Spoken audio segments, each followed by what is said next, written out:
আজ আমি করব শুক্তো। সর্ষে পোস্ত বাটাবাটির ঝামেলা ছাড়াই একদম অনুষ্ঠান বাড়ির মতো করে বানিয়ে নেব শুক্তো। বাঙালির একদম প্রিয় একটা খাবার। তাহলে আমি শুক্তোর রেসিপিটা কিভাবে করছি আমার সঙ্গে থাকুন আর দেখতে থাকুন। নমস্কার, তাপসী রান্নাঘরে সকলকে স্বাগত। শুরু করছি নতুন একটা দিনের নতুন একটা ভিডিও। আজ আমি করব শুক্তো। পোস্ত সর্ষে বাটাবাটির ঝামেলা ছাড়াই অপূর্ব স্বাদে করে নেব শুক্তো। তার জন্য আমি এখানে পেঁপে নিয়ে নিয়েছি, একটা আলু নিয়েছি, কিছুটা সজনে ডাঁটা নিয়েছি, একটা রাঙা আলু নিয়েছি, কয়েক টুকরো বেগুন নিয়েছি, 5-6টা বিনস নিয়েছি, একটা কাঁচা কলা নিয়েছি, দুটো উচ্ছে নিয়েছি। আমি এই কটা সবজি দিয়েছি। আপনারা চাইলে সবজি আরও ব্যবহার করতে পারেন বা এর থেকে আবার কমিয়েও দিতে পারেন। তাহলে চলুন আমি শুক্তোটা কিভাবে করছি আমার সঙ্গে থাকুন, দেখতে থাকুন। কড়াই বসিয়ে গ্যাস জেলে দিয়েছি। এবার দিয়ে দিচ্ছি এখানে 1 চা চামচ গোটা জিরে, দিয়ে দিচ্ছি 1 চা চামচ কালো সর্ষে, আর দিচ্ছি 1 চা চামচ রাঁধুনি। এগুলো আমি এবার একটু এই শুকনো কড়াইতে ভেজে নেব। এগুলো নেড়ে চেড়ে ভেজে নেব। এর থেকে যতক্ষণ পর্যন্ত মিষ্টি গন্ধ বেরিয়ে না আসছে ততক্ষণ পর্যন্ত আমি ভেজে নেব, আঁচ একদম লো করে দিয়ে। ভাজা হয়ে গেছে, আমি নামিয়ে নেব। কড়াইতে আমি কিছুটা জল দিয়ে দিয়েছি। এবার জলটা ফুটে ওঠা পর্যন্ত আমি একটু অপেক্ষা করছি। জল ফুটতে শুরু করেছে, আমি দিয়ে দিচ্ছি গাজর আর দিয়ে দিচ্ছি পেঁপে, দিয়ে আমি 2 মিনিট আগে সিদ্ধ করব। যেহেতু পেঁপে আর গাজরটা একটু বেশি শক্ত, তাই আমি একটু এই দুটো ঢাকা দিয়ে 2 মিনিট সিদ্ধ করে নেব। আমি গাজর আর পেঁপে 2 মিনিট সিদ্ধ করে নিয়েছি। এবার দিয়ে দিচ্ছি আলু আর দিয়ে দিচ্ছি সজনে ডাঁটা। এগুলো দিয়ে এবার আমি এখানে দিয়ে দেব সামান্য কিছুটা নুন। দেখুন ছোট এই 1.5 চামচ নুন দেব। ছোট চামচের 1.5 চামচ নুন আমি দিয়ে দিয়েছি। দিয়ে আমি এবার ভালো করে আবার মিশিয়ে নিচ্ছি নুনের সঙ্গে। এবার ঢাকা দিয়ে আমি আরও 2 মিনিট থেকে 3 মিনিট সিদ্ধ করে নেব। আমি বিমসটা দিয়ে দিলাম। এই দেখুন বিমসটা দিতে ভুলে গিয়েছিলাম, তাই বিমসটা এখন দিয়ে দিয়েছি।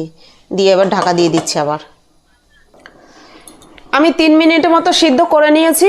এবার দেখুন আমি কিন্তু জল থেকে তুলে নেব। এভাবে একটা ঝাঁঝরি চামচের মানে হাতার সাহায্যে আমি তুলে একটা পাত্রে রেখে দিচ্ছি। দিয়ে আমি কিন্তু এটা ঠান্ডা জলে একবার ধুয়ে নেব। গরম থাকলে এটা বেশি সিদ্ধ হয়ে যাবে, কেন আমি তো এখনও রান্না করব, তখন আরও সিদ্ধ হবে। তার জন্য কিন্তু আমি এটা জল থেকে তুলে ঠান্ডা জলে একবার ধুয়ে নেব। কড়াই বসিয়ে দিয়েছি। এবার দিয়ে দিচ্ছি সর্ষের তেল। আমি কিছুটা বড়ি নিয়েছি। এবার বড়িগুলো ভেজে নেব, লাল লাল করে ভেজে নেব। বড়ি দেখুন আমি লাল লাল করে ভেজে নিয়েছি। এবার আমি তুলে নিচ্ছি। এই তেলের মধ্যে আমি দিয়ে দিচ্ছি আর একটু তেল। এবার তেলে আমি ফোড়ন দিয়ে দিচ্ছি এখানে 3টে তেজপাতা, 3টে শুকনো লঙ্কা দিয়ে আমি আগে একটু নেড়ে নিচ্ছি। এবার দিয়ে দিচ্ছি 1 চা চামচ পাঁচফোড়ন, দিয়ে পাঁচফোড়নটা কয়েক সেকেন্ড নেড়ে নেব। এখানে কড়াই বসিয়ে দিয়েছি আমি সবজিগুলো ভেজে নেওয়ার জন্য। দিয়ে দিলাম তেল। তেল গরম হয়ে গেছে।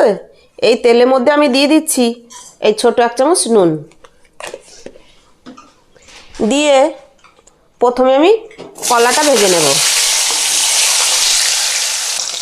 কলা ভাজা হয়ে গেছে, আমি এবার তুলে নিচ্ছি। এবার ভেজে নেব রাঙা আলু। রাঙা আলু বা মিষ্টি আলু এগুলো ভেজে নেব।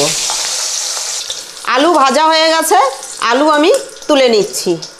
এবার উচ্ছে ভেজে নেব। উচ্ছে ভাজা হয়ে গেছে, এবার তুলে নিচ্ছি।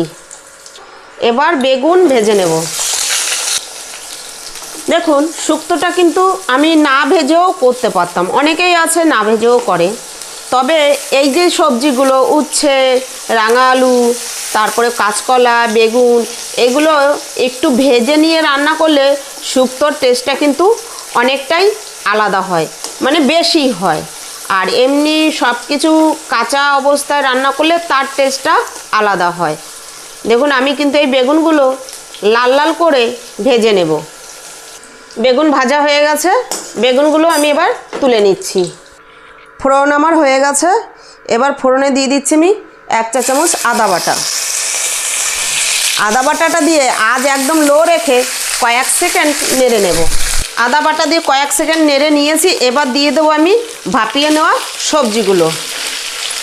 সবজিগুলো দিয়ে ভালো করে ফোড়নের সঙ্গে আর এই আদা বাটাটার সঙ্গে মিশিয়ে নেব।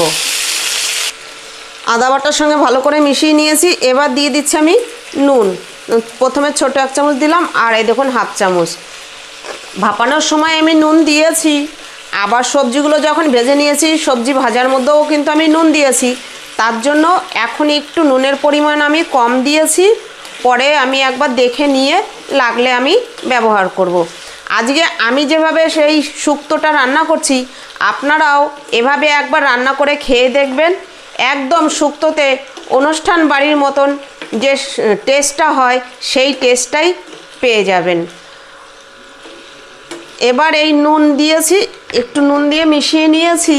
এবার আমি এই শুক্তোতে সামান্য একটু হলুদ ব্যবহার করছি।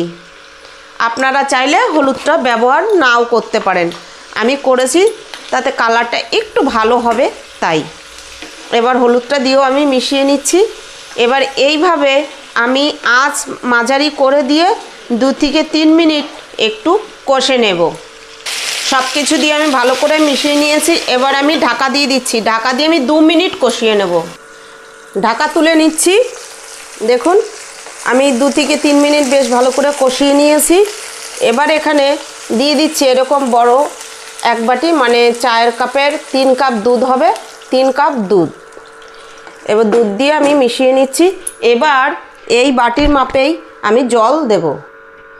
আমি 3 কাপ দুধ আর 3 কাপ জল এখানে দিয়ে দিয়েছি। আমার শুক্তোর পরিমাণটা অনেকটা বেশি, তাই আমি 3 কাপ দুধ দিয়েছি, 3 কাপ জল দিয়েছি। এবার আমি ঢাকা দিয়ে আজ মাঝারি রেখেই আবার 2-3 মিনিট রান্না করব। ঢাকা তুলে আমি দেখে নিচ্ছি। দেখুন দুধ দেওয়ার পরে আমি আরও 3 মিনিট ঢাকা দিয়ে রান্না করে নিয়েছি। আমার সব সবজিগুলোই গলে গিয়েছে। এবার আমি দিয়ে দেব যে সবজিগুলো ভেজে রেখেছিলাম, ভেজে রাখা সেই 4 রকমের সবজি। এবার এগুলো দিয়ে আমি ভালো করে মিশিয়ে নেব। দেখুন শুক্তো হচ্ছে আমাদের বাঙালিদের ভীষণ প্রিয় একটা খাবার। আমাদের যে কোনো অনুষ্ঠান বাড়ি বলুন যাই বলুন শুক্তো হবে। আর এইভাবে ঘরেই যদি একদম অল্প উপকরণে বা অল্প মশলা দিয়েই অনুষ্ঠান বাড়ির মতো শুক্তো করে নেওয়া যায়, খেতে তো দারুণ লাগে। আর গরমের দিনে শুক্তো খাওয়াটাও কিন্তু শরীরের জন্য বা পেটের জন্য ভীষণ উপকার। এবার দেখুন সব সবজি দিয়ে আমি মিশিয়ে দিয়েছি। এবার এখানে দিয়ে দিচ্ছি ভেজে রাখা বড়ি। আমি একটু বড়ির পরিমাণ বেশি দিয়েছি, আমাদের আবার বড়ি খেতে বেশি ভালোবাসে তার জন্য। আর আমার শুক্তোটা অনেকটা পরিমাণে হয়েছে, তাই বড়িটাও আমার বেশিই লাগলো। আপনারা যে যেরকম পরিমাণের সবজি দিয়ে শুক্তো করবেন সে সব কিছু সেই পরিমাণ হিসাব করেই ব্যবহার করবেন। যেরকম আমি মশলাটাও নিয়েছি, যেটা ভেজেছি, ওই মশলাটাও আপনারা যতটা পরিমাণ শুক্তো করবেন তার উপরে নির্ভর করেই কিন্তু মশলাটা বাড়িয়ে বা কমিয়ে নেবেন। এবার আমি ঢাকা দিয়ে আরও 2 মিনিট রান্না করব মাঝারি আছে।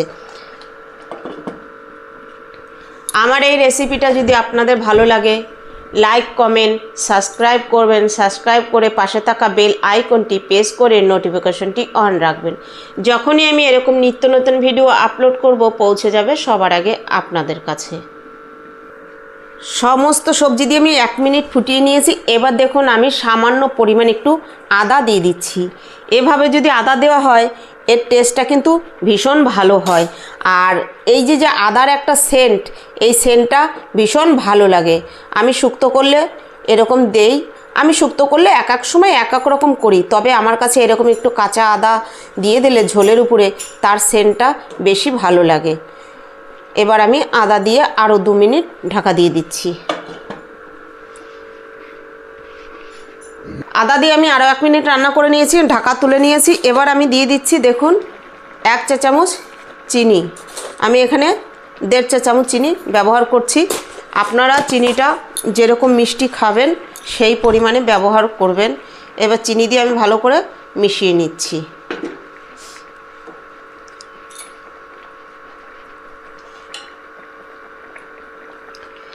দেখুন আমার রান্না হয়ে গেছে, 2 থেকে 3 মিনিট ফুটিয়ে নিয়েছি। এবার দিয়ে দেবো এই যে যেই মশলাটা ভেজে নিয়েছি সেটা গুঁড়ো করে রেখেছি, এই গুঁড়ো করা মশলা দিয়ে এবার এখানে দিয়ে দেব ঘি। দেখুন আমি ভর্তি 1 চামচ ঘি দিয়ে দিচ্ছি। ঘিটা দিয়ে আমি ভালো করে এবার মিশিয়ে নেব। এবার 5 মিনিটের জন্য আমি ঢাকা দিয়ে রেখে দিচ্ছি। 5 মিনিট পর আমি ফিরে এসেছি, ঢাকাটা তুলে নিচ্ছি। কি সুন্দর সেন্ট বেরিয়েছে। তাহলে আমি কিভাবে শুক্তো রেসিপিটা করলাম পোস্ত সর্ষে বাটাবাটির ঝামেলা ছাড়াই, আপনারাও এভাবে একবার ট্রাই করুন, করে খেয়ে দেখুন যে এর টেস্টটা কীরকম হয়। আজ ভিডিওটা এখানেই শেষ করছি। ফিরে আসবো নতুন একটা দিনে নতুন একটা ভিডিও নিয়ে।